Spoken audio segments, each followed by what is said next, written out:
Assalamualaikum warahmatullahi wabarakatuh. Perkenalkan, saya Nasilah Melwarah dengan NIM P27-502403 kelas 3A. Di sini saya akan membuat video mengenai materi pewarnaan bakteri ALT. Selamat menonton. Di sini saya akan menjelaskan mengenai ALT atau angka lempeng total dan pewarnaan bakteri. Selamat menonton. Pengertian angka lempeng total. Angka lempeng total adalah angka yang menunjukkan jumlah bakteri mesofil dalam tiap-tiap 1 mili atau 1 gram sampel makanan yang diperiksa. Prinsip dari ALT adalah menghitung pertumbuhan koloni bakteri aerob mesofil setelah sampel makanan ditanam pada lempeng media yang sesuai dengan cara tuang, kemudian diinkubasi selama 24-48 jam pada suhu 37 derajat Celcius. Nah, tujuan dari praktikum ini adalah untuk mengetahui jumlah bakteri dalam sampel dengan metode ALT. Nah, untuk prosedur pada ALT yaitu yang pertama, 1. Siapkan 5 buah tabung reaksi steril dan pipet ukur, simpan tabung reaksi tersebut ke dalam rak tabung reaksi. 2. Masukkan NaCl 0,9% sebanyak 9 mili ke dalam masing-masing tabung reaksi, kemudian tutup rapat menggunakan kapas. Lalu yang ketiga, beri label pada setiap tabung reaksi yang akan digunakan. Penandaan dimulai dari pengenceran 1 sampai pengenceran 5 atau 10⁻⁻1 sampai 10⁻⁻5. 4. Sampel dihancurkan dengan mortar dan stamper, timbang sebanyak 1 gram. Apabila sampel berbentuk cair, pipet sebanyak 1 mili. 5. Masukkan ke dalam tabung reaksi dengan tanda 10⁻⁻1. Kocok dengan cara menggoyangkan tabung ke satu arah atau gunakan vortex agar homogen. 6. Pipet 1 mili sampel dari tabung reaksi 10⁻⁻1, masukkan ke dalam reaksi tabung dengan tanda 10⁻⁻2, kocok sampai homogen, ulangi prosedur hingga tabung reaksi dengan tanda 10⁻⁻5. 7. Buat media PCA dengan menimbang sebanyak 2,25 gram PCA, dilarutkan ke dalam 100 mili aquades, panaskan di atas hot plate stirrer pada suhu 270 derajat Celcius sampai larutan jernih. Sterilisasi menggunakan autoclave. 8. Siapkan petri dish sebanyak 5 buah, beri tanda pada setiap petri dish sama seperti pada tabung reaksi. Masukkan media PCA ke dalam petri dish. 9. Pipet 1 mili sampel dari setiap tabung reaksi ke dalam masing-masing petri dish. Lalu begitu seterusnya sampai tanda 10⁻⁻5.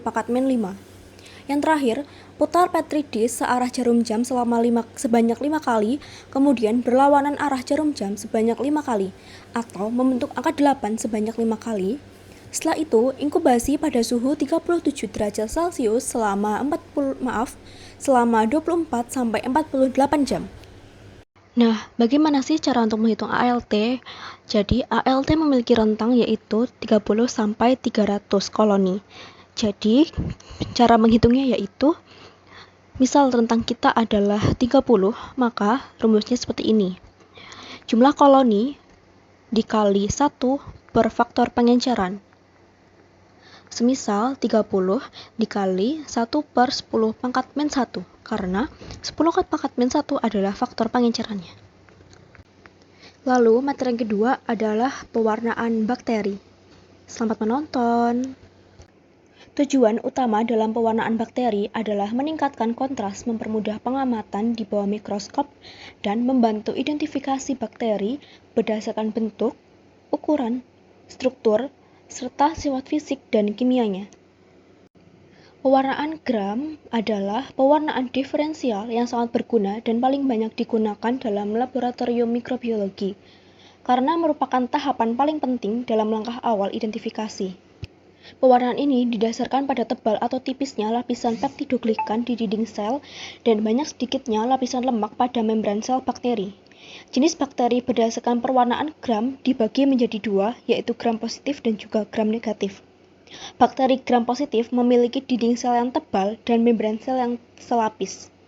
Sedangkan bakteri gram negatif mempunyai dinding sel tipis yang berada di antara dua lapis membran sel. Contoh bakteri gram positif yaitu Staphylococcus aureus, sementara contoh bakteri gram negatif yaitu Escherichia coli. Prosedur pada pewarnaan bakteri gram yaitu 1. Buka preparat ulas atau smear yang telah difiksasi. 2. Teteskan kristal violet sebagai pewarna utama. Tunggu kurang lebih 1 menit, cuci dengan aqueous mengalir. 3. Teteskan mordan atau lugol iodin, tunggu kurang lebih 1 menit, cuci dengan aqueous mengalir. 4. Beri larutan pemucat etanol 96% atau aseton setetes demi tetes hingga etanol yang jatuh berwarna putih. Berwarna jernih. Jangan sampai terlalu banyak atau over the colorized. Cuci dengan aqueous mengalir. 5. Teteskan safranin dan tunggu kurang lebih 45 detik. Cuci dengan aqueous mengalir. 6. Keringkan dengan kertas tisu yang ditempelkan di ulasan, jangan sampai merusak ulasan, lalu biarkan mengering di udara. 7. Amati di bawah mikroskop. 8. Ulasan bakteri diamati warnanya, apakah berwarna biru gelap atau ungu, yaitu gram positif, atau berwarna merah, yaitu gram negatif. Nah, jenis reagen yang digunakan pada pewarnaan bakteri yaitu yang pertama, kristal violet, yang kedua, lugol iodin, yang ketiga, pemucat atau etanol 96%, yang keempat, safranin. Yang terakhir adalah safranin. Sekian penjelasan materi mengenai pewarnaan bakteri dan juga ALT yang telah saya sampaikan. Kurang lebihnya saya mohon maaf. Wassalamualaikum warahmatullahi wabarakatuh.